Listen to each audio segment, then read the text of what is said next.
I think they're a bunch of gutless bastards, to be honest. That was really strong. That's a good quote. Gutless bastards. Cowards, gutless bastards. You know, Dom, These are your this is our title for this podcast, Gutless Bastards. I wonder if we could even, if we named it that, would it stay? Like, yeah. How long do you think that title would stay on the 32 Thoughts podcast page? So here's the question. Is this now Jeff Jackson's Edmonton Oilers? Welcome to 32 Thoughts, the podcast brought to you by the all-new GMC Sierra HD. So there's the question, Elliotte. What is the answer? Is this now Jeff Jackson's team? Jay Woodcroft, Dave Manson out. Kris Knoblauch and Paul Coffey come in to take their place. The short answer is yes, that I do believe this is Jeff Jackson's team now. The longer answer is that I believe the ground shifted under Jay Woodcroft. Quite frankly, I don't think that anybody would have envisioned that a month ago, Jay Woodcroft would not be the head coach of the Edmonton Oilers. There was definitely a hope and a desire and a feeling from a lot of people, including a lot of Sportsnet experts, that the Edmonton Oilers would be among the top teams in the Western Conference. The team would be humming along, and we'd all be talking about ponies and unicorns when we were discussing the Edmonton Oilers. Unfortunately, it didn't occur. I don't think failure this year is an option. As was discussed at the media conference on Sunday afternoon when they lost to San Jose on Thursday night, there were some serious conversations about where this was going to go and if it was time to make a change. And I think also with the fact that Leon Draisaitl has one more year on his contract and Connor McDavid has only 2, there was definitely a conversation about we cannot let this fester. We cannot give these players doubt that there is any desire for us or any question that we're going to push ourselves toward a championship. And look, like Jay Woodcroft had the greatest winning percentage in Oilers coaching history. Now, it's not exactly apples to apples. Glenn Sather won championships. John Muckler won championships. But Jay Woodcroft was very successful. And it's incredible to me on one level that he only got one full season as head coach. This is a guy who I have no doubt is going to be a head coach in the NHL again, and very soon if he wants to be. But the way that this season started forced the Oilers into a panic level that nobody expected. And that brought a situation where change they felt had to happen. Well, here becomes the question then, because you mentioned the contracts of Leon Draisaitl and Connor McDavid, and you know the moment is upon us. There can be no more squandered games. We've talked about all this. You can't, you've used up all your bad games. You can't have any more clunkers anymore, I believe was your line from last week or the week before that. Stinkers, I think was the word I used. Not clunkers, sorry, stinkers. I'm more of a poet than you, though, Elliotte. So I'm going to go with clunkers. That's true. Here becomes the question then. Why go with rookie coaches, rookie NHL coaches? Mind you, these are coaches that have, the head coach certainly has developed players, both in junior hockey and at the American Hockey League level, but these are not accomplished or experienced NHL coaches by any stretch of the imagination. Given how sensitive this situation is right now for the Oilers this season and the subsequent 2 seasons, is it not, how should we say, interesting, some might say concerning, that they go to a rookie bench? I think this, Jeff. One thing everybody's trying to do is they're going back through their notes or they're racking their brains for conversations about who does Jeff Jackson like. And if you ask, and you're around the Ontario Hockey League a lot, you know your junior hockey. Knoblauch won a Western Hockey League championship too. If you go back over the last 5 or 6 years, who does Jeff Jackson like? The guy that got hired today. He likes 100%. That has been going on forever. Yes. Forever. For years and years and years and years, Jeff Jackson has been talking up Kris Knoblauch. And that is why he's the new head coach of the Edmonton Oilers. Did I think there was a day under Jackson that Knoblauch could become the coach? Yes. Did I think there was a chance it was going to come on November the 12th, 2023? No. I didn't think it. I don't think anybody thought it. But that's what we're all doing right now. People were talking about this being a McDavid call. I don't buy that. I think this is a Jeff Jackson call. And there's a lot of different dynamics at play here. One of them is, look, Ken Holland, he's the manager. He's the GM. He's doing a lot of the legwork. But I think in a lot of ways, this is the first sign about how this is now Jeff Jackson's organization. Ken Holland is in the last year of his deal. He will do what he needs to do. He will consult. He will make calls. He will do the legwork. He will basically consult. He will tell Jeff Jackson what he thinks the landscape is out there.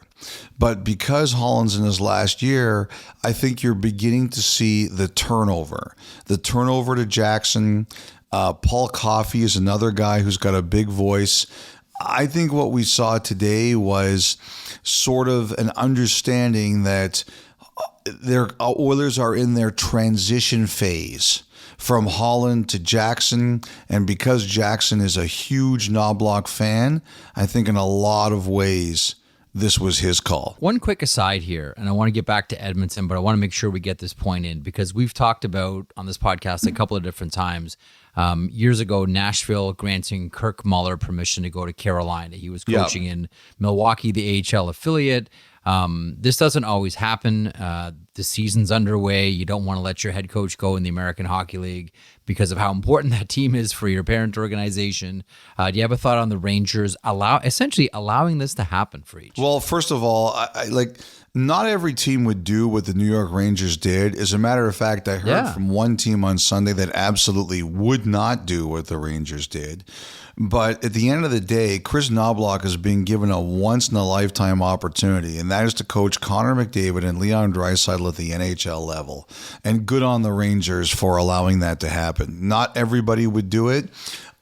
Look, the other thing, too, is that Kyle Dubas, when he was the AGM in Toronto, Colorado asked for permission to talk to him.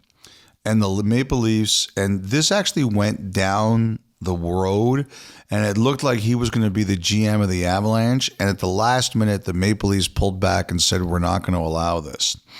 And it was Mike Babcock who went to the Maple Leafs ownership or the senior management, and he said, well, we've got to make him the GM now, right? Like, we can't block him. If we're going to block Kyle Dubas from doing this in Colorado, he's got to be the manager in Toronto. And what happened? He did take over as the manager in Toronto.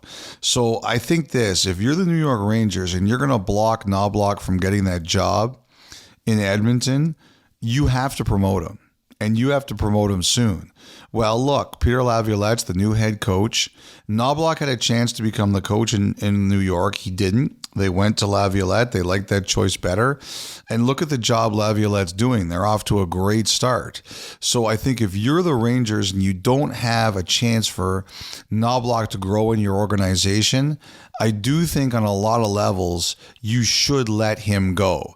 Now, I will say this. I've met some hardcore business people in my life who are against that, who don't believe in that, and who say no to that. But if it was me, I would say, look, you're not going to be the head coach of the Rangers.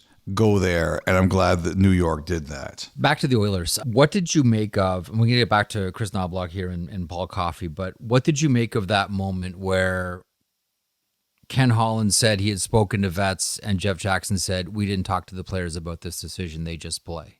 Okay, so this is what I think about that. I do believe, and I got some intel over the past couple of weeks. You know, Jeff, when a team is struggling, it's not unusual for the manager to call agents and say, hey, is there something wrong with X player that we don't know about?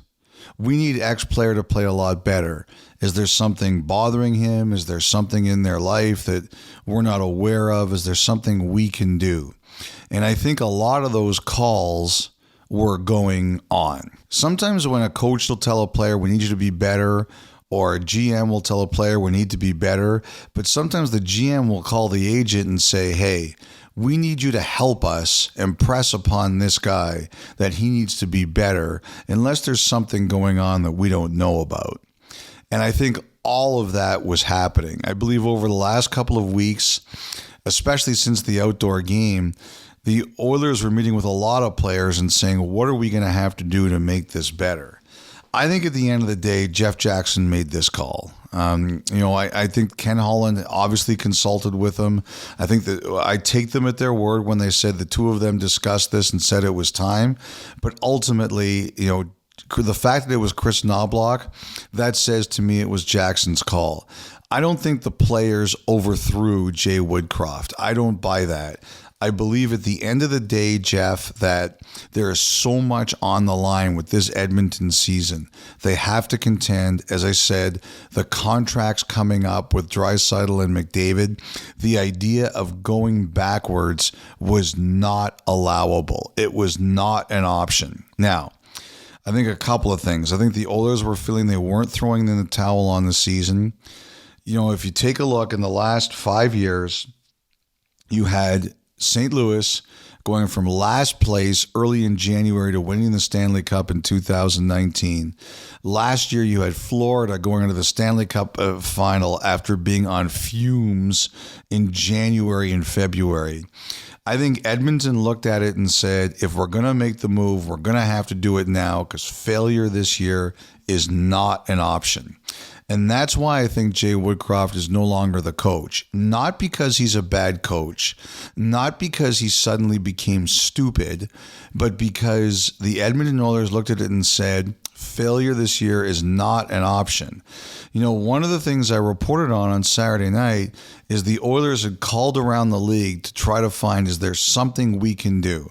Whether it's up and down our lineup or in goal, is there something we can do? And they thought the only options that were available to them were really bad, where I think they knew they were dealing from a position of weakness, that they might have to make some moves that were not potentially palatable, but they were not willing to do what was presented to them because they're even worse than they thought. And all these other teams were saying, look, if you're not going to do this, we're ready to wait and squeeze you or wait longer because we don't have to rush. So all of a sudden you get in a position where you're like, okay, we can't make a trade, so there's something else here we've got to try. Now, I had one really interesting conversation with a coach, a really experienced Hall of Fame level coach on Sunday. And, if you go back to that press conference, one of the things that they're asked about is basically accountability. And basically what the reporters are doing is they're asking is, should guys be benched more in games? Like, you look at this league, Columbus has benched a ton of guys. Calgary benched Jonathan Huberdeau. Yeah. Like, this is the year of the benchings. A lot of guys are getting benched. And Ken Holland, he took the heat for this one.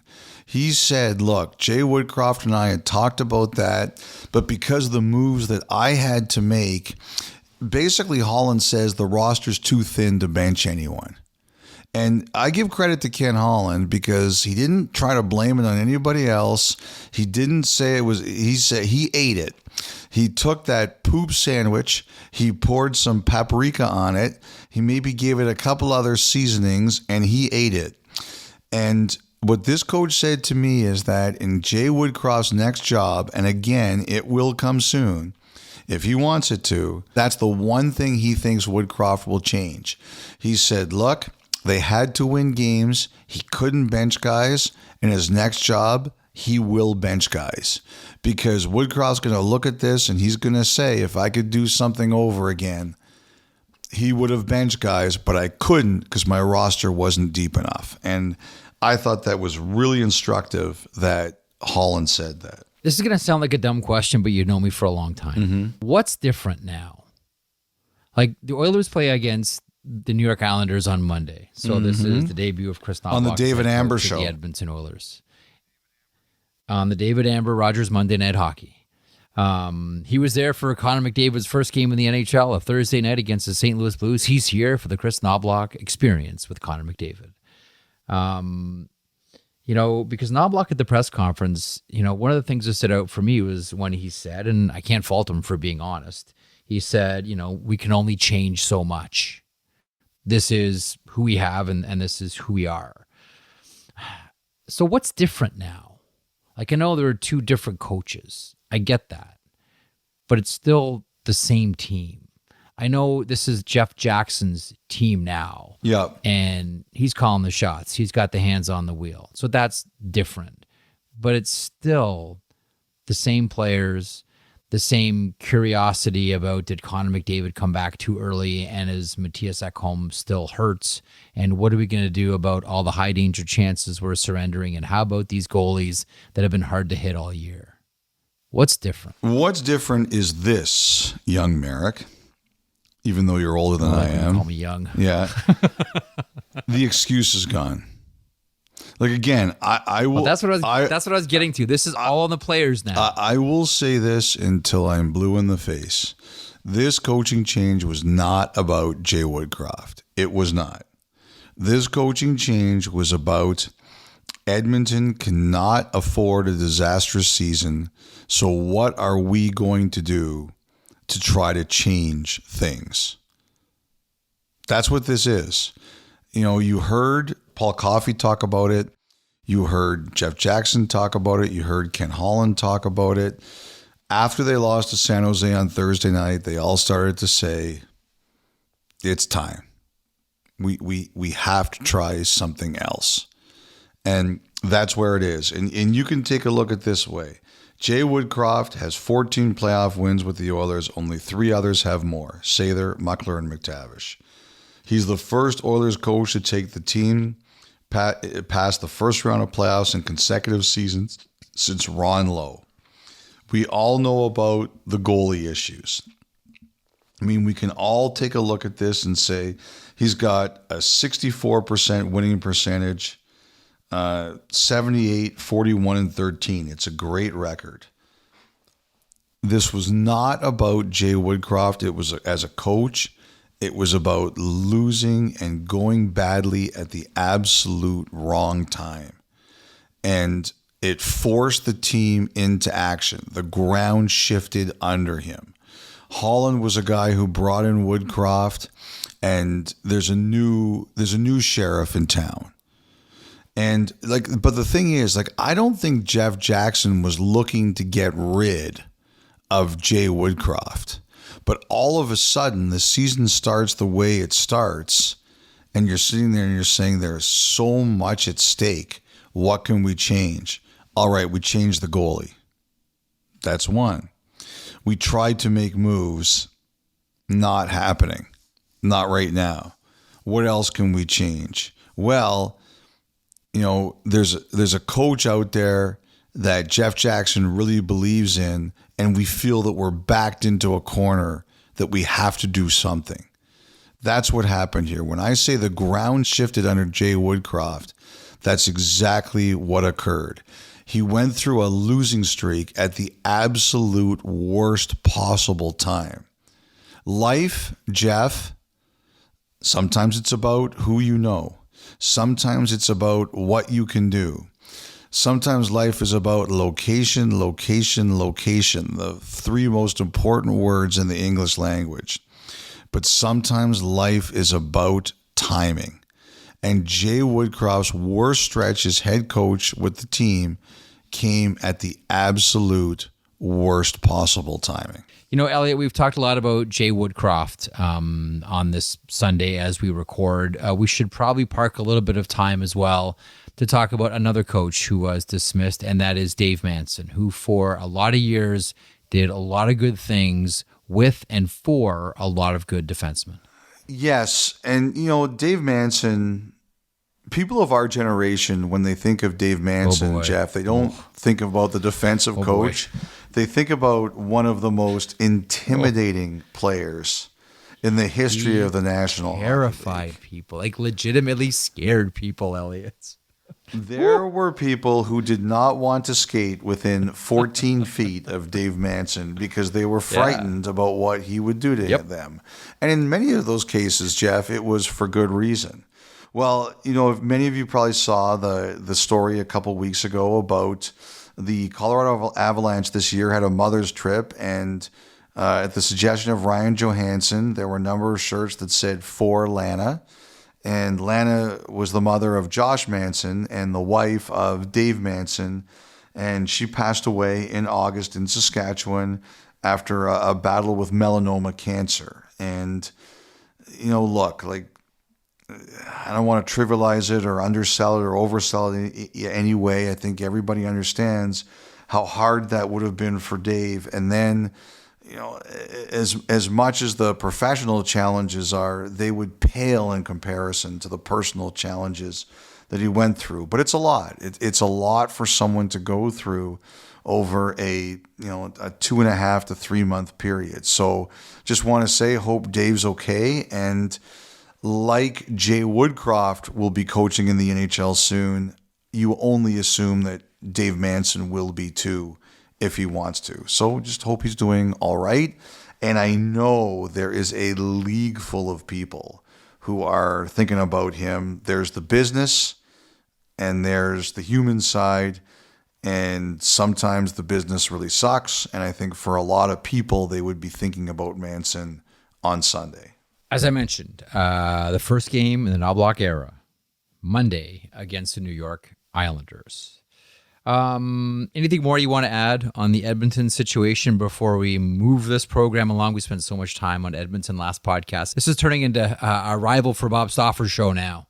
No, first of all, we're better than Stauffer's show. There is no way we are worse than Bob Stauffer's show. Like I like when he talks old junior hockey stories and G Bears stories. Yes. I love when he gets in. Oh my God! I got to tell you, I was speaking to Stauffer on Sunday, and I want to stress that this was after everything had happened. Like, I guarantee to you, I would love to see Stauffer's call log on Sunday, how many people called him, and he just wasn't answering his phone, but he was whining and complaining about the Golden Bears. Jeff, they suffered a ridiculous loss in the Canada West Conference Final. I saw the highlights. I couldn't believe it when I saw it. They lost to UBC in the most ridiculous way possible. Go Western, the Purple Satan won. But they lost in the most ridiculous way possible. And Stauffer, so Stauffer was complaining about that. He like the Oilers changed their coach, and he's complaining about the way that Alberta lost in the Canada West Final. I think this. I think it's. I don't think all those players are going to agree with this. Like, that's number one. I think Knoblauch's going to have a challenge.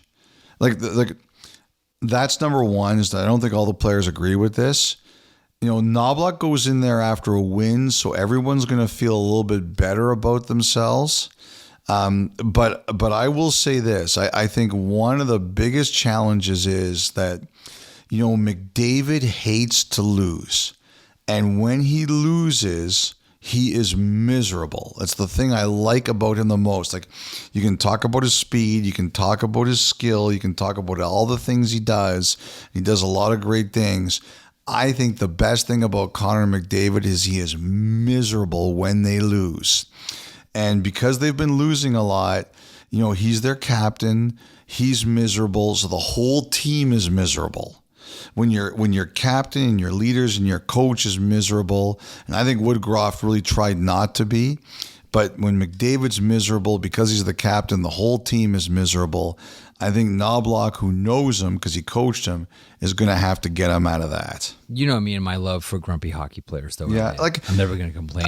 Jeff, like, if I was losing as much as they did in the first 13 games of the season, I'd be miserable too. I understand it. But that's the thing. Like, one of my big annoyances about not just hockey but all sports is the performative after a loss. I'm so upset about this. You can't live like that. And a lot of players don't. A lot of it is a performance. And the minute the cameras are turned off and everybody walks away, it's like, okay, well, I got through that one. But like, this has been going on for a long time. And McDavid is, I agree with you. He is legitimately pissed off. He's had it. and he's like legit pissed. If you're a team that's in first place in your conference and you lose a game and you're 20 games over 500, I don't think you have to be performative. I think everybody understands that, but I know where you're coming from. This is a team that was having an awful stretch at the start of the year. And I just think the level of anger and the level of disappointment was sky high. Sky high. Okay. The other newsmaker of the weekend, I'm getting off the Oilers page here, but not going too far, not straying too far away from Edmonton. 4-hour drive? What is Highway 2? What is happening with Nikita Zadorov? So it was interesting. Zadorov. Oh, yeah. Yeah, it was interesting. So Zadorov plays under 16 minutes on Friday night, and they lose to Toronto. He delivers a huge hit in Bertuzzi. And I'll tell you something else, Jeff. The word going around on Sunday night is that a Maple Leaf player said to Zadorov on the ice, "You're exactly what we need." So that leads to a was that former teammate London Knight Max Domi? I don't know. Like, honestly, they wouldn't tell me who said it, but wouldn't surprise me. They were teammates with the Knights. Yeah, I just don't know. Like, I can't answer. Okay. Like, okay. You know what, Jeff, you could be right. It's rare for you, but you could actually be right about something. I just don't know who it was. Like, someone told me it was said they heard it said on the ice that one player said to Zadorov, "You're exactly what we could use here in Toronto." And he delivered a big hit on Tyler Bertuzzi. But Zadorov gets off the ice, and, I don't know if it was a slapshot text to the agent, like, play me or freaking trade me or whatever happened here. But Dan Milstein, who was the agent, basically said, he wants out, and buy your tickets in Toronto. Zadorov could be here. So, I will say this. The Flames were really quiet on Saturday. They were not answering calls.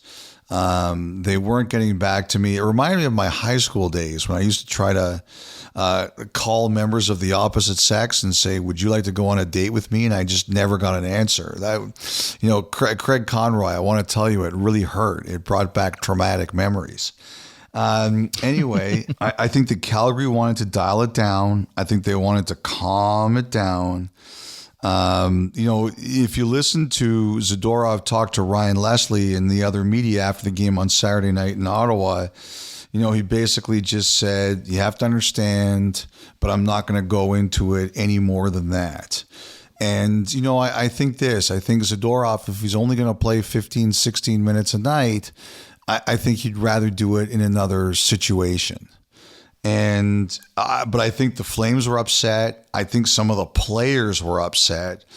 But it was funny. I was talking to a couple agents, and they were saying to me that more and more players kind of want this. They there's some agents who are absolutely dead set against that approach. They say it's not the way we should do things, and I don't like it.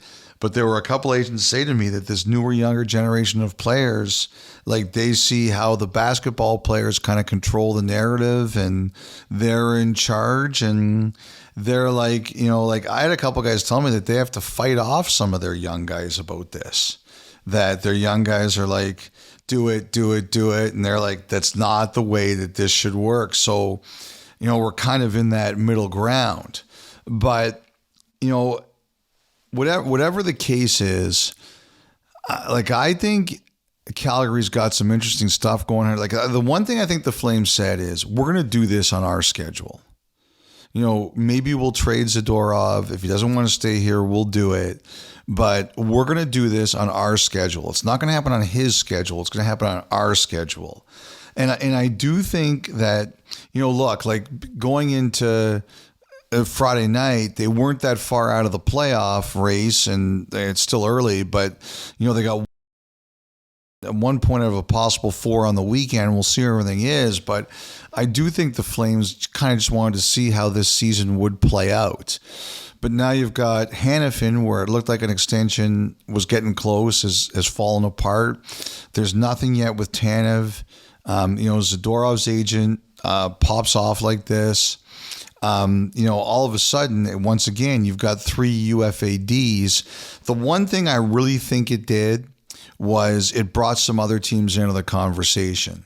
Like, people think that, I've mentioned Arizona with Hannafin. I think there was something there. I think they talked. I just don't know how far it got, and it's obviously not anywhere right now. Toronto and Vancouver have both been mentioned with Tanev and Zadorov individually.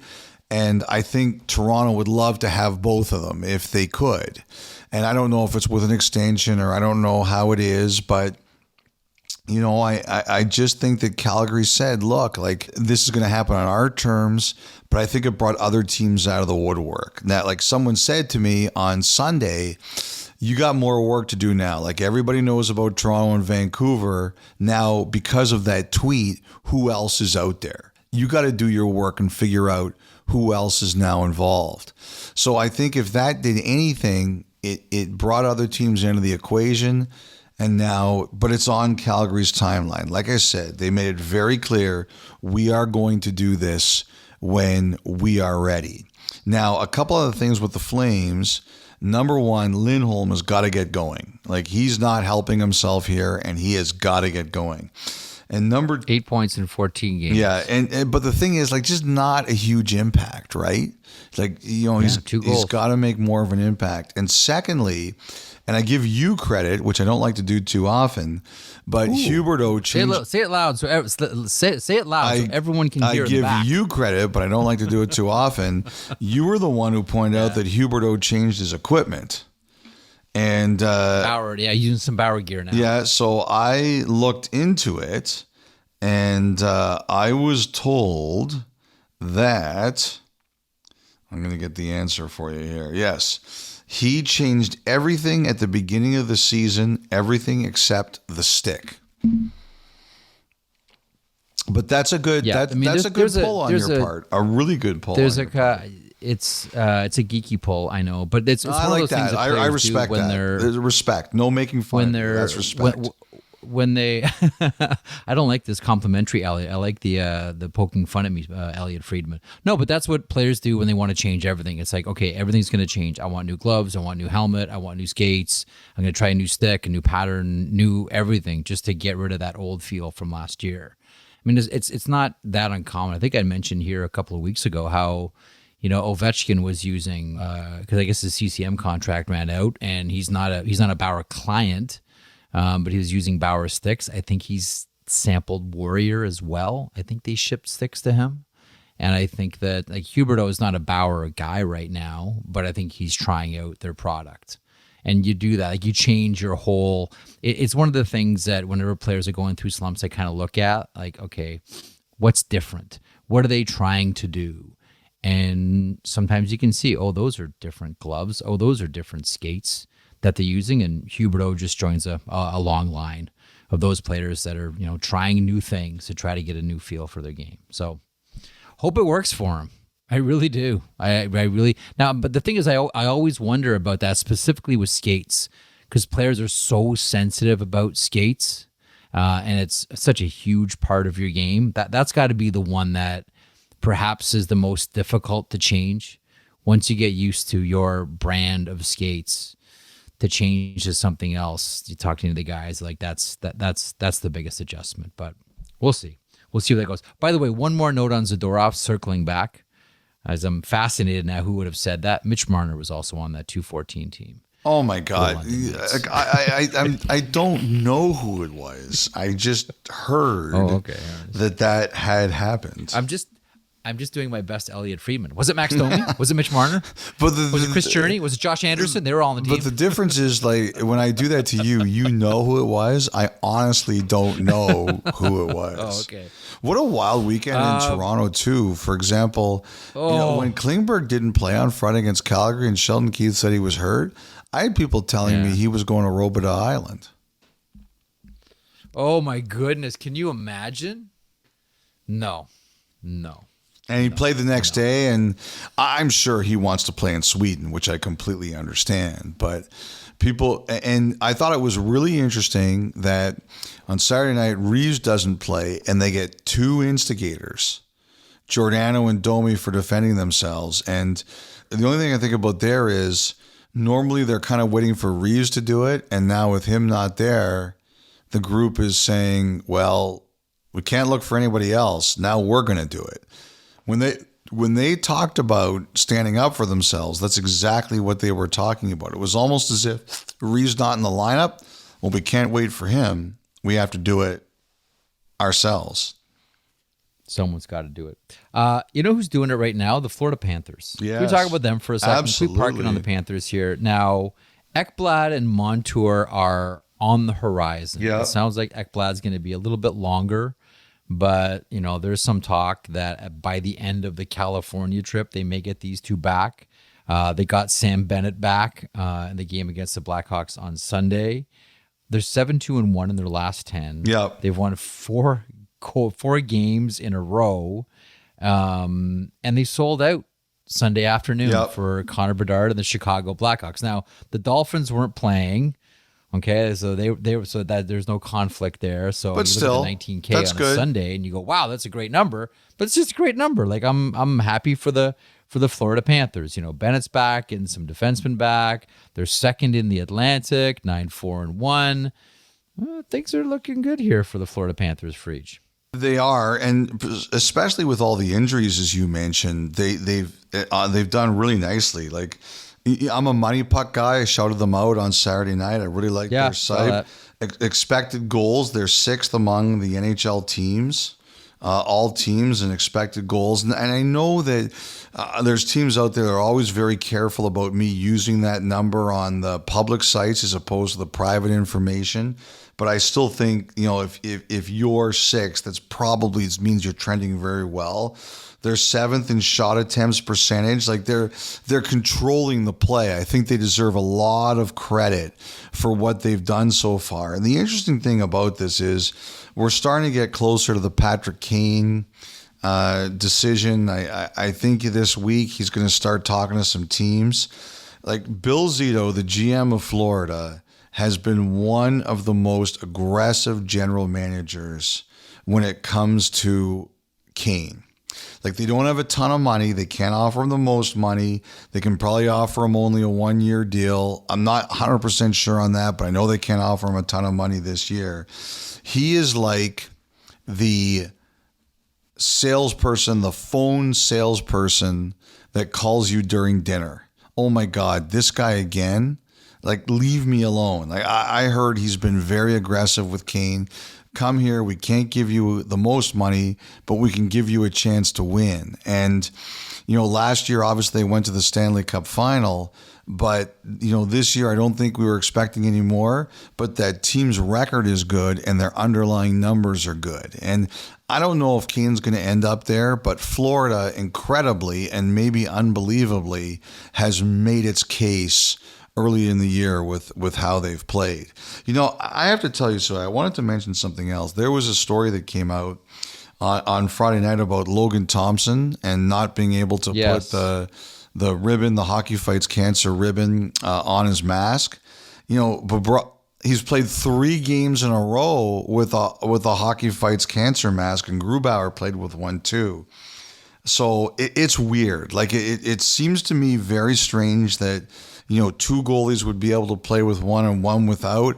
I have a theory on this, and my theory is that when Logan Thompson wanted to put the ribbon on his mask, it was in the summer, and nothing was kind of allowed at that time. So I think that it was just I don't know who made the decision. Like, I'm not even convinced this ever got to the NHL. I don't know who made the decision, but the decision was made not to put it on at the time.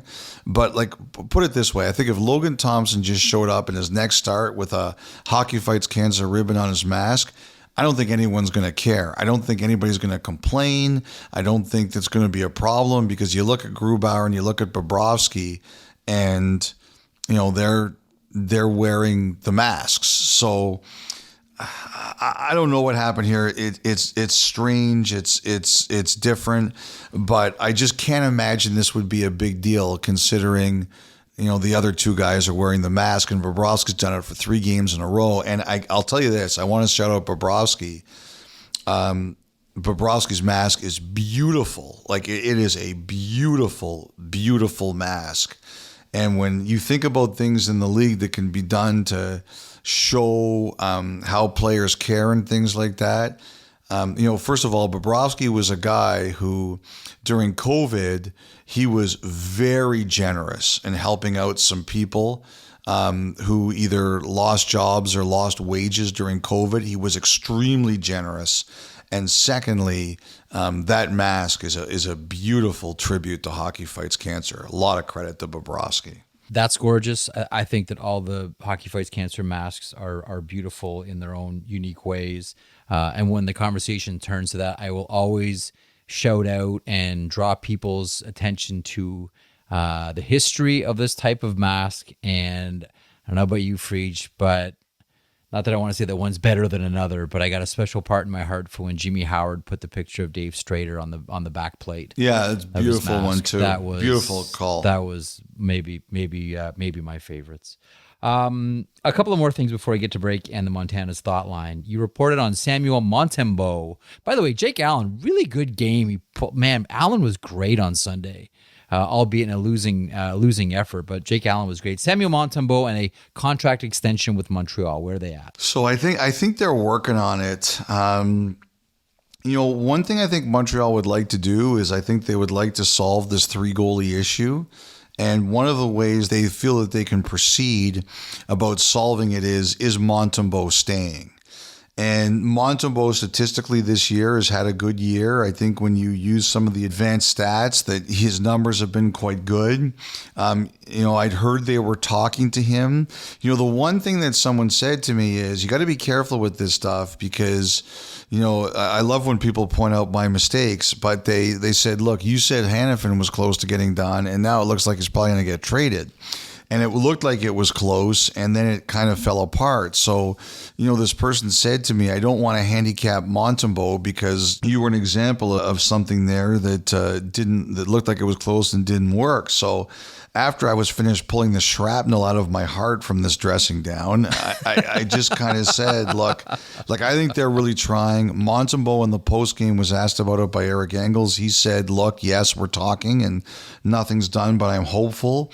But I'm wondering if Montembeault gets done, it sort of allows Montreal to have a bit more certainty, because if they keep Montembeault and they decide what they want to do with whether it's Primo or Allen, at least they know they've got one of the two done and they keep the other one. So I think that's kind of where we are right now. I think they're trying to get some certainty on Montembeault, and we'll see what the answer is. I mean, that was a hell of a game, Montreal and Boston on this Saturday night. Like, just a really, really good game. And, I just think the Canadians want a bit of certainty here, and they're really trying. I'll tell you something else too. I wouldn't be surprised at all if Boston tries to get Swayman done too, because he's on a 1-year deal and he can extend on January 1st. So I'm curious about that. Like the way he started this year, how well he's played, how well they're going, would not surprise me at all if the Bruins are looking at that as well. I know you love Thatcher Demko, but Swayman the best goalie in the league right now? Well, I'm picking Demko because I picked him for the Vezina, and after last year's complete disaster. So the answer is no. Demko's the best in the league. Okay, very good. A couple more things. Is there a thaw happening between the Chicago Wolves of the American League and the Carolina Hurricanes? This was a bad breakup, and the Carolina Hurricanes have had to place players all over the world, Elliotte, not just in the American Hockey League or the ECHL. Players have gone home, gone overseas. It's been challenging, to say the least. Scott Housen at the AHL knows this one's a problem. Bill Daly, Gary Bettman at the NHL knows this is a problem that needs to get solved. And now we're seeing Carolina Hurricanes prospects being assigned to Chicago. Are they dipping their beak back in the fountain here I think so. Another? You know what happens is, one of the old lines is, necessity is the mother of invention. And look, Chicago is in last place in the Central Division of the American Hockey League. They're 2-6-1. And Chicago is a team, they want to win games. They're the independent AHL team, one of them. And it's not only about development for them, it's about winning games. And here you go, they're in last place in their division. And so the necessity is we got to get some players. And I wouldn't be surprised if you see some of those guys who ended up in the ECHL from Carolina who end up there with the Wolves. Because some of those agents were really upset and the Wolves need players. So I think there's been a lot going on behind the scenes between the Hurricanes, the AHL, the NHL, and the Wolves. But it's like we talked about with Edmonton. Jay Woodcroft should be the coach of the Oilers, and he would be if the team was winning games. Well, the Wolves, if they're winning games, they'd have the leverage. Unfortunately, they're losing games. They don't have the leverage anymore, Jeff. So I think you're going to see some of those Carolina guys end up there. So this is strictly business. It's always business. Strictly it's always Strictly business. Let me ask you about that Dallas-Minnesota game. Yeah. More so from the Minnesota point of view. You mentioned, that 4 teams are heading to Sweden for the Global Series. The Minnesota Wild are one of them. They may be without Brandon Duhaime hitting Thomas Harley from behind in that game on Sunday. After the game, and it's a punishing loss. 8-3 is the final. Yep. The Minnesota Wild surrendering 5 power play goals and surrendering 2 shorthanded goals. Elliotte, a lengthy closed-door meeting after this one for the Minnesota Wild before they leave for Stockholm, where they'll play both Ottawa and Toronto next Saturday and Sunday. I think this, after Woodcroft got let go, someone said to me, do you think Dean Evason is in trouble after that game? And, I said I would be surprised. And, don't forget that the Minnesota Wild live with a handicap that a lot of other teams don't have to deal with. And the guy who, to me, would really recognize that is Bill Guerin. Now, obviously I think ownership, there'll be pressure. You got to win. They want to win. But I think Dean Evason has squeezed everything out of the Minnesota Wild that he can, considering some of the short-handed nature. I will say this about Craig Leopold, the owner of the Wild. I don't think he forces his coaches or GMs to do anything, generally. I think for the most part, he lets you, he hires you to do a job and he lets you do the job. And I think that's the case definitely in Minnesota.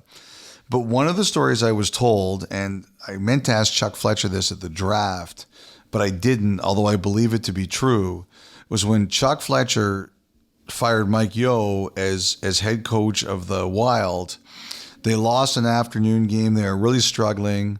And, Craig Leopold went to Chuck Fletcher and said, you know what you have to do, right? And apparently Chuck Fletcher said, yeah, I know. And that's kind of the way that Leopold does things. He doesn't force his guys to do anything, but when he does, he makes it very clear. Sorry, I should say this. On the rare occasions he does, because I don't think he does it a lot. He'll save his moments for when he really needs them, but he'll make his opinion known. It's tough. One of the things that really concerns me about them is their goal differential is minus 14. That's the worst one in their division.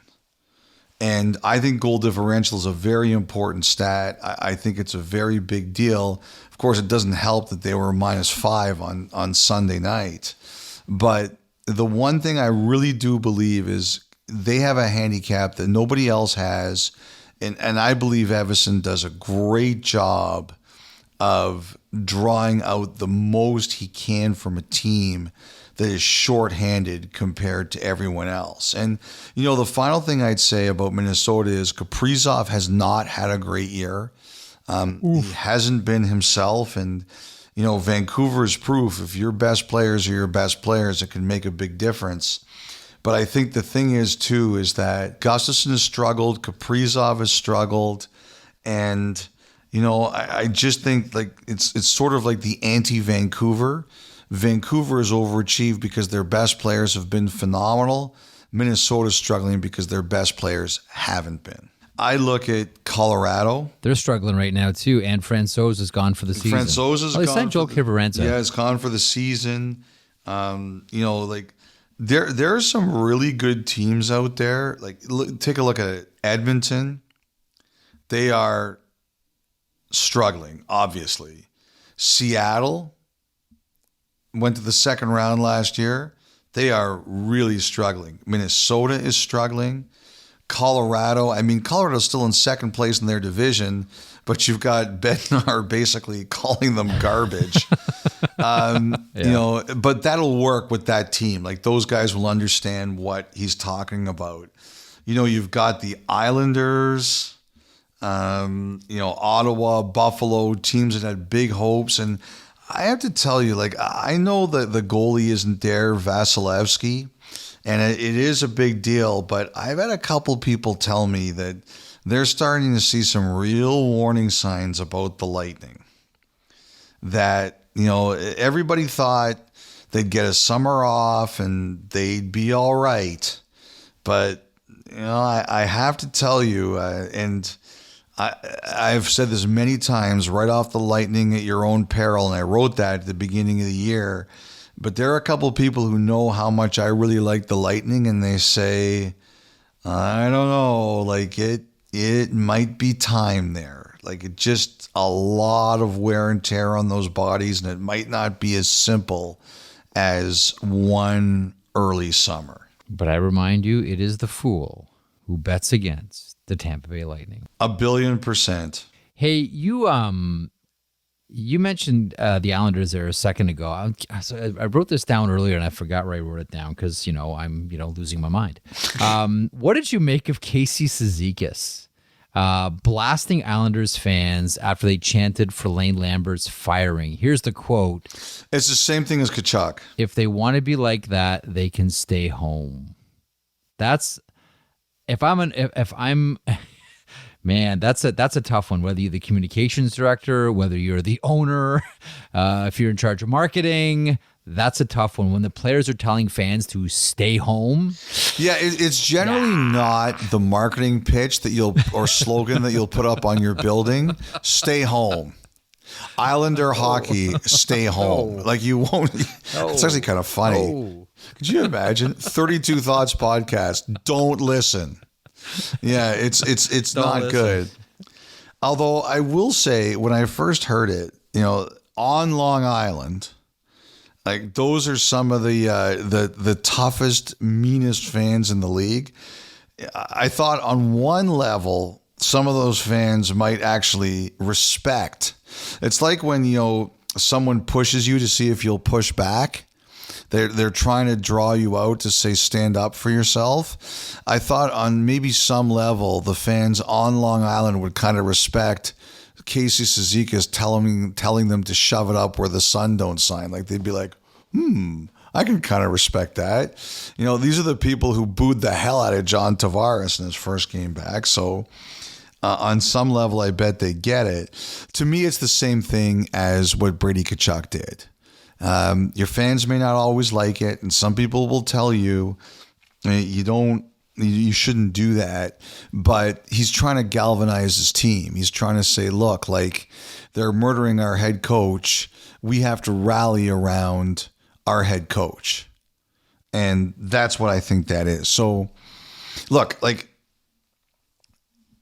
my general reaction to this stuff, Jeff, is two things can be true. Number one, fans are allowed to say what they want to say because they pay the money and they're the reason we're all employed. Two, not every player or organization is going to agree with what they say. And that's what happened here. When I heard the quote, where my brain flashed to right away?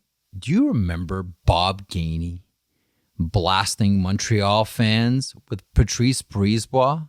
Do you remember the exact quote? Oh, yeah. We don't need those people here, right? Yeah.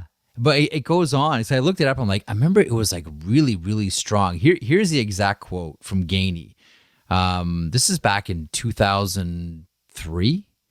Quote, "We don't need those people. We don't want those people. They're jealous people, yellow people," Gainey said of the fans who booed Brisebois. I think they're a bunch of gutless bastards, to be honest. It's a good quote. That was really strong, Elliotte. Gutless bastards. He called them cowards. Gutless Dom, bastards. this is These are our your title for this podcast, Gutless Bastards.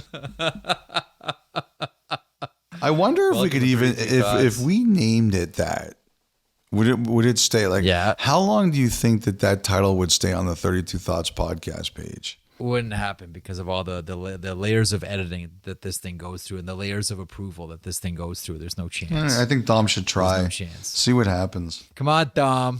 And Gainey, Elliotte, went on to add, our message to them, these fans, is to stay away. We don't need you. This is from booing a hockey player, Elliotte. Hey, man, Bob Gainey is one of the toughest people alive.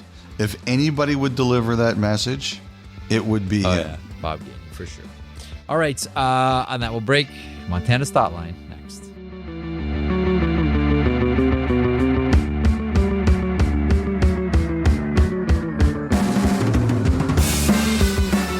Listen to the 32 Thoughts podcast ad-free on Amazon Music, included with Prime.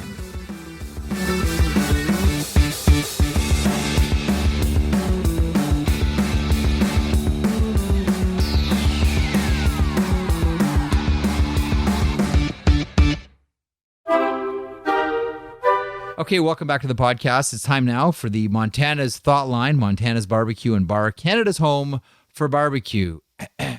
Try the ribs. 32 Thoughts at sportsnet.ca is the email. 1-833-311-3232 is the phone number, Elliotte. I was out at an event at Sunday night, and a gentleman named Tom came up to me, and he says, You know what I really liked in one of your more recent podcasts? And I said, what was that? And he said, I really liked that question about whether or not the referee's arm gets tired when he's making a call. The delayed penalty call. And I looked at him and said, there is no way you actually like that. Like, there's not a chance. There are not two people who think like Merrick does.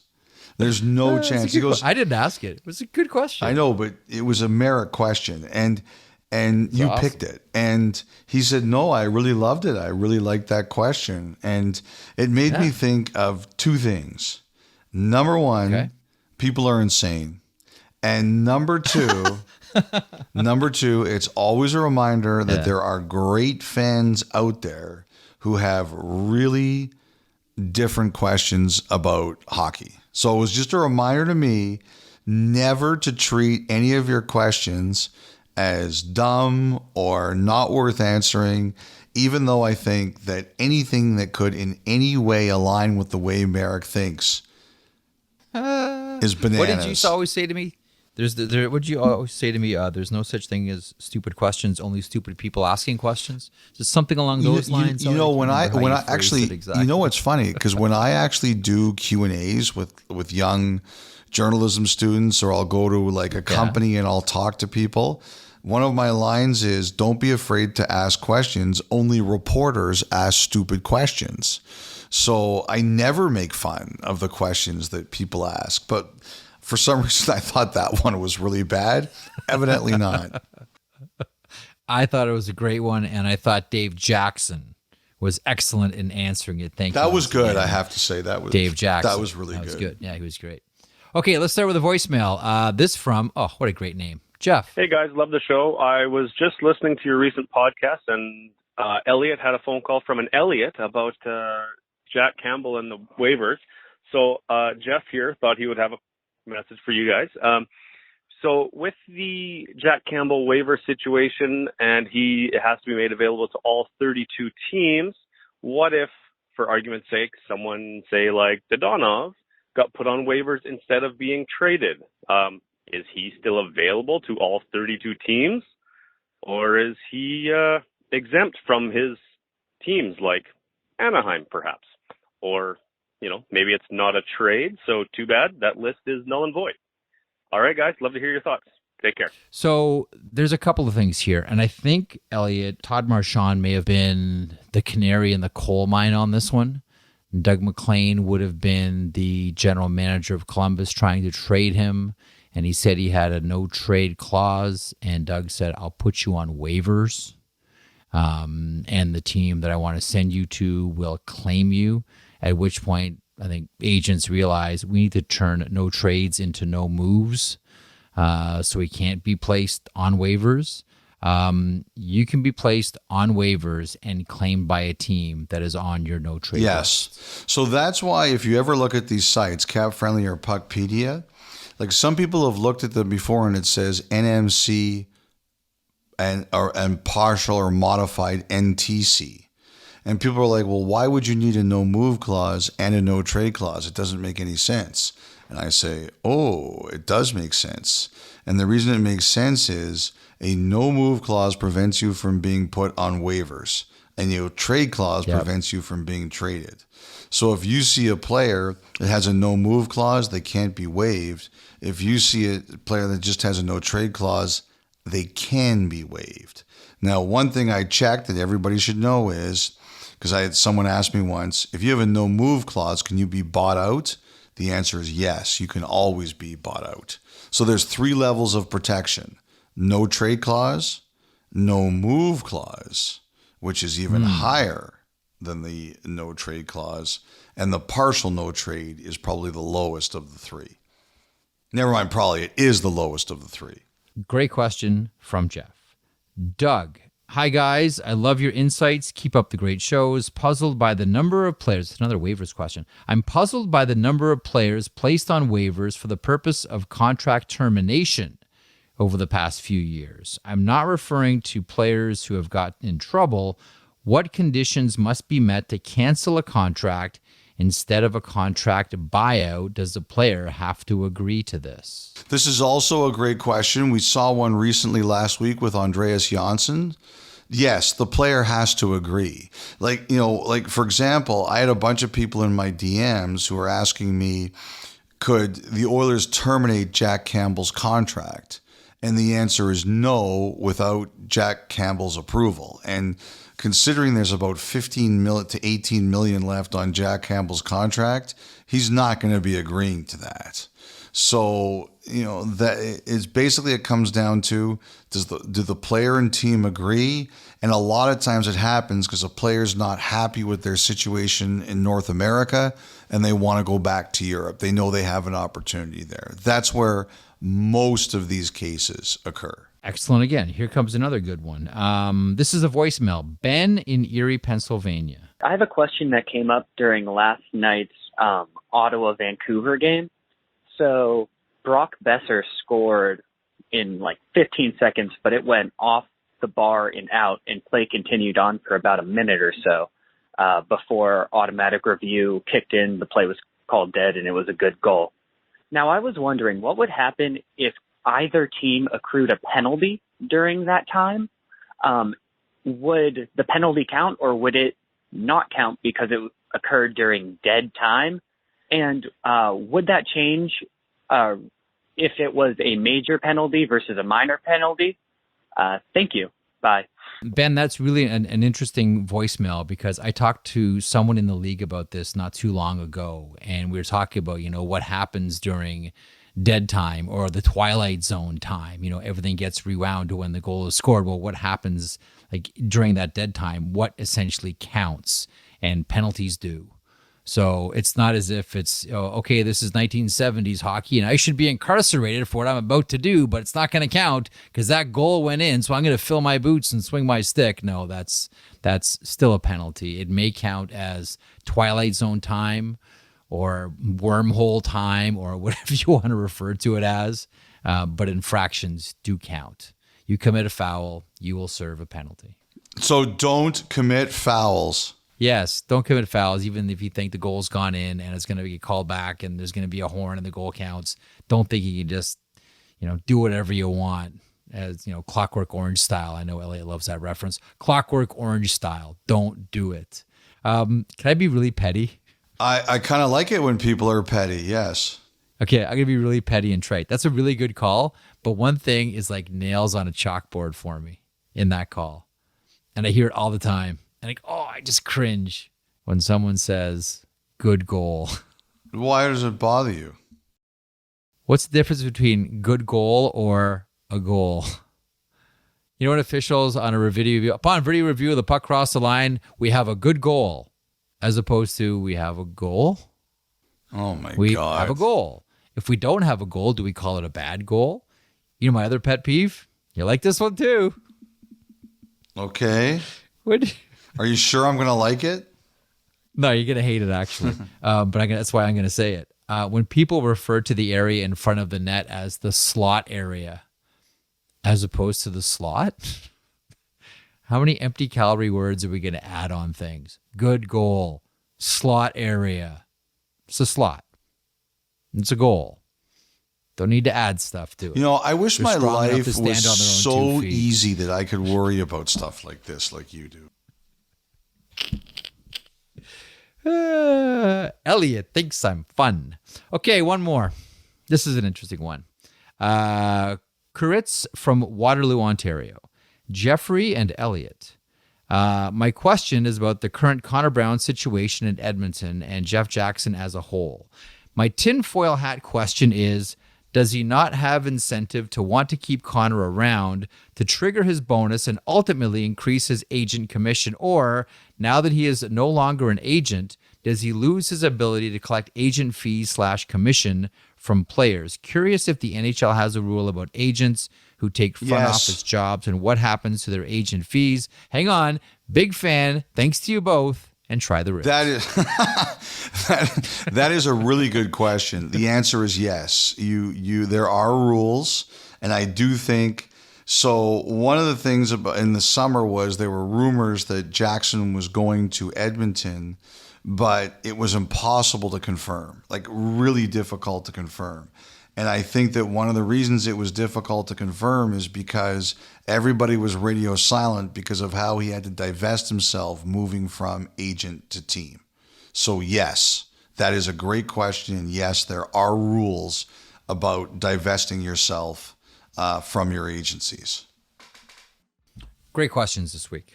Absolutely. That's the Montana's Thought Line, Montana's Barbecue and Bar, Canada's home for barbecue. Again, to get to us by email, 32thoughts@sportsnet.ca, by phone, 1-833-311-3232. When we come back, we'll remind you of some of the best games of the week that are on the horizon. Circle your calendars, folks.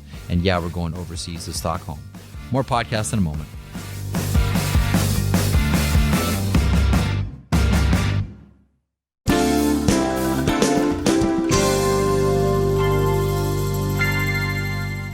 Elliotte, I want to ask you about the Radko Gudas goal from Sunday. Open at the right point is Gudas. He'll wind and fire off a San Jose stick. Scored! It floated in the air, and Blackwood never picked it up, and it floated in the net. Now, there are two Anaheim teams. There's the Anaheim Ducks, and there's the Mighty Ducks of Anaheim. And here's my question to you about that Radko Gudas goal. Is that Gudas goal the most Mighty Ducks of Anaheim goal ever scored? That is not an Anaheim Ducks goal. That is a Mighty Ducks of Anaheim goal that was scored by Gudas. Agree or disagree? When you think of everything, whether it's the movie and the characters and what they represent and all of it and the jerseys and all of it, is that not the most Mighty Ducks goal you've ever seen? A knuckle puck? It was a 3-pointer.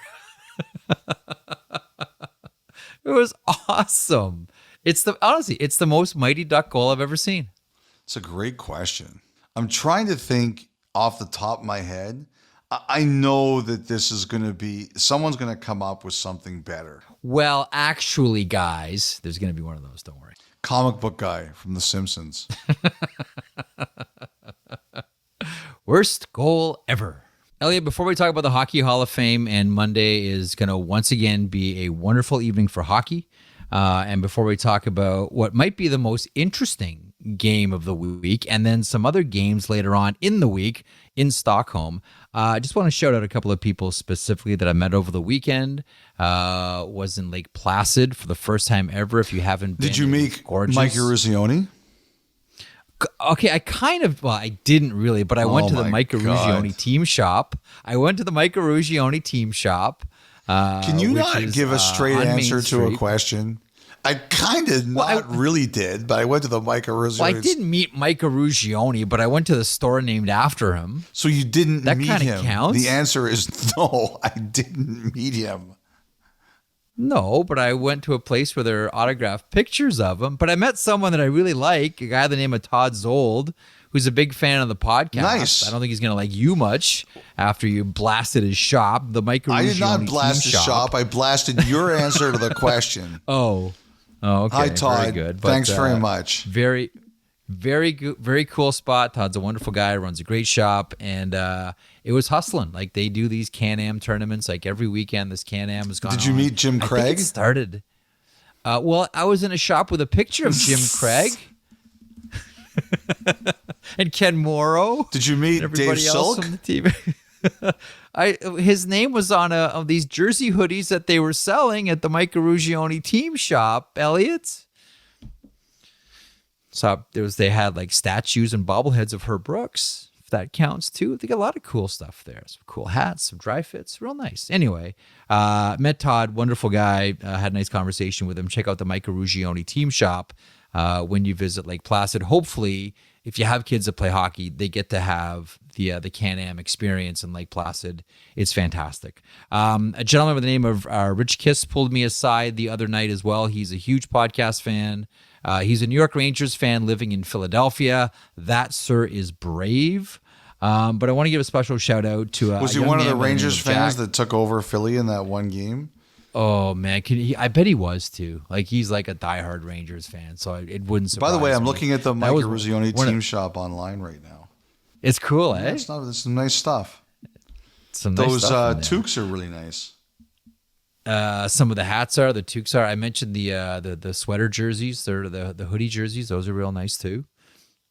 Some good stuff there, folks. Some good stuff. Met a young man on Saturday by the name of Jack Campbell and his mother Jennifer and his dad Ross. Real like super kid and knows like, you know, Elliotte, like you and I pretend that we know like a lot about hockey. This kid is dialed and knows a ton about hockey, listens to everything, including for some reason this podcast. So I gave Jack some homework. He promises that he's going to listen to every pod and he's going to make sure that we don't make any mistakes. And if we do make mistakes, he's going to call us on it, Elliotte. That kid is going to have the highest phone bill in the world. No kidding. Jack, we are going to keep you busy. Wonderful kid, wonderful family. And I love it when I get to meet people that listen to the podcast because they are wonderful people like Rich, like Todd, and like Jack. So thanks to all three of them. I got to tell you, the Eruzione Captain Vintage crew, it's pretty nice. Are you like angling for Todd to like send you something? It's possible. Like, I can't deny that that is the attempt here. Is that a life-size cardboard cutout of Herb Brooks? That would look great in my cave. Oh, wow, Elliotte. Okay. Couple of things here. I want to finish with the Hall of Fame, but before we get there, NHL heading to Stockholm, the Global Series. So I love this because I love NHL games at different times of the day. So Thursday, Detroit, Ottawa, 2:00 Eastern. Bam. Awesome. That's great. I like that. And then Friday, Detroit, Toronto, 2:00 Eastern. Bam. Saturday, 11 a.m. Eastern from Minnesota, Ottawa. And then, Elliotte, I know you got hockey night on Saturday. And it's a late one always on Saturday night. But Toronto, Minnesota, 8 a.m. on Sunday, Eastern time. First of all, you're like Emerald. You're bam, bam. Like that's that. I know, it feels like that, yeah. But so I usually work the regional games, Leaf regional games. And because we're working late on Saturday night and the Leaf regional game is early Sunday morning, they told me, you can have Sunday morning off, Leaf Wild. Did you take it off, you half mile? And I said, I will work it, but you have to understand I'm coming right from the bar. And they said, you can take it off. Well, at least you're honest. Yes. I'll be coming right from my speakeasy, right to the Toronto, Minnesota game. I wanted to mention, who I met this week was the parents of your radio producer, David Siss. Oh, no way. Yes. Dave's a scout for the Owen Sound Attack of the OHL. Did you know that? I did not know that. That's about the only thing his parents didn't tell me about him, is that he's a scout for the Owen Sound Attack, yes. Huge hockey guy. Yeah, Dale DeGray's got him a good one there. Got himself a good scout there. Okay, so that's the global series, but the game of the week in North America, as I look at it, Wednesday, Vancouver, and the return of Bo Horvat. How's that going to go? You can tell Horvat's a little bit nervous about it because of some of the things he's been saying. Like, I hope he basically said, oh, never mind. Basically, he said, I think some things got misinterpreted there, but I really love playing in Vancouver. Usually I find when you start a sentence by saying things got a little bit misinterpreted, it's basically 3rd and 17. Like, you're pretty much in trouble on this play. But the thing is, like to me, Horvat, you know, he was good there. He was the captain. He was the captain there for a reason. It didn't work out, but, you know, he really cared. Look, like, things are going well there right now. I bet you he gets a good reception. I don't, to me, it's not, I hope so. I think that it didn't work there. Boy, I got to tell you, this is a good reminder, Jeff. I had some really interesting feedback about what I said last pod about how that the fact that whole thing came up with the draft was a reason that they didn't win. I had a bunch of people reach out to me and say, not only is that true, but you could basically talk about that for every team that doesn't win. When you're relitigating things 5 to 10 to 15 to 20 years after it happens, it's because you're not a winner. And so, Bo Horvat got traded when the Canucks were still trying to find their way. Look, this year, are they on like a shooting percentage, save percentage bender? Yeah, but ride the wave, and their best players are playing great. They weren't like this a year ago. They were really struggling to find their footing, and I think most Canucks fans are going to recognize that. They're going to say this was a guy who was traded, our captain who really cared when we hadn't figured it out yet, and they're not going to blame him. They're going to look at the overall situation. All eyes on Wednesday. This one should be a beauty. Okay, finish up with the Hall of Fame. A thought on a few of these individuals. Well, first of all, it's the year that the Hall of Fame plays catch up or make good or make do with goaltenders. Yes. I don't know about you, but I've always felt the two positions that the Hall of Fame has always sort of come up light as far as, because they've come up late on the women's end as well. But as far as positionally, goaltenders and defensive defensemen. Those are the two areas where I think the Hall has kind of fallen a little bit. But not this year with the goalies. Mike Vernon, Henrik Lundqvist, and Tom Barrasso. Four-time gold medalist Caroline Ouellette. Caro goes in, as does Pierre Turgeon. Ken Hitchcock gets the nod as well, and the late Pierre Lacroix. Your thoughts on this class? Well, first of all, this is one of my favorite nights on the year. Even though we don't broadcast it, I always love the speeches. I think the speeches are really beautiful, and I think you get a chance to see what really means something to these people. And, I think when you're going into the Hall of Fame, obviously you're the elite of the elite at what you do. And I think you get a real window into the soul of, the things that are meaningful to these individuals. What's meaningful? Number one, being great. Number two, winning. And probably it's two before one, but there's always things that you don't think of. And I started a new tradition this year, and I'm going to keep doing it every year, Jeff. But I went to the media conference on Friday for the inductees, and the thing I asked them about was, what is the best compliment that you ever received? And some of the answers were really good. Mike Vernon talked about he got a letter once from the football coach at the University of Michigan, Lloyd Carr, like kind of out of nowhere. He met him at an event, and then not long after, Lloyd Carr sent him a written note about, obviously Lloyd Carr watched and seen what he did, and he said it was really meaningful that this letter appeared, out of nowhere from Lloyd Carr. And he also said he got one from Lou Lamoriello after he got in. He got a handwritten note from Lamoriello when he was inducted, or when the announcement was made last year. Eric Lacroix, I asked him about his dad, and he talked about how, Peter Forsberg in 2001, he didn't play in the Stanley Cup final. Colorado beat New Jersey, but Forsberg had suffered had surgery for, a ruptured spleen after they won the Western Conference final, and he wanted to play. And Pierre Lacroix told him, I don't care how much I want to win the Stanley Cup here. This is about your life, and you're not going to play. And years later, guys like Forsberg and, Joe Sakic and Adam Foote, when they had kids, Lacroix showed up in hospital to, welcome their children into the world. And things like they said, players told him, because I'll tell you this, Pierre Lacroix, as you know, he could be ruthless. He was a really tough negotiator. He made really hard decisions. But when it came time to show players the human side, he could do that too.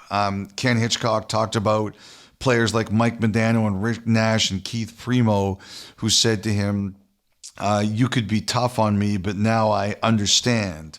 Tom Barrasso talked about Mario Lemieux would say to him, we need to win, and you're the guy who's going to get it done. I believe you. You're the guy who's going to get it done for us. And so those are the things I really like. Is when you're the best in your field, and anyone who's going to the Hall of Fame is the best in their field, obviously, and it's an elite field, and you're at the top of it.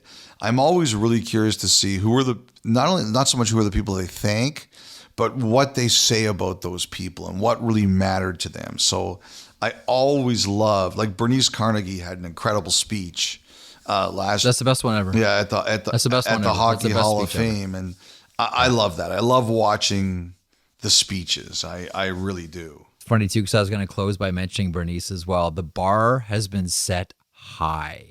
There have been some great speeches in the past, but last year, the way that Bernice Carnegie spoke and the way that she held the crowd and the way that she took the crowd on an emotional roller coaster in her speech about Herb Carnegie was spectacular. That is the bar. That's going to be a tough one to beat, but I do encourage people, because I love Hall of Fame speeches. I just love speeches to begin with, whether you're doing valedictorian speeches or Hall of Fame speeches. I really enjoy listening to them. Do yourself a favor sometime this week, if you haven't heard what Elliotte's talking about, do yourself a favor and go listen to Bernice Carnegie last year on the induction of Herb Carnegie. It is the most beautiful Hockey Hall of Fame speech, I think, that there's ever been. Congratulations to the class this year: Vernon, Lundqvist, Barrasso, Ouellette, Turgeon, Hitchcock, and Lacroix. An excellent class. Congratulations to them all. This podcast returns Friday morning at our usual time. Enjoy your week. I'll talk to you Friday.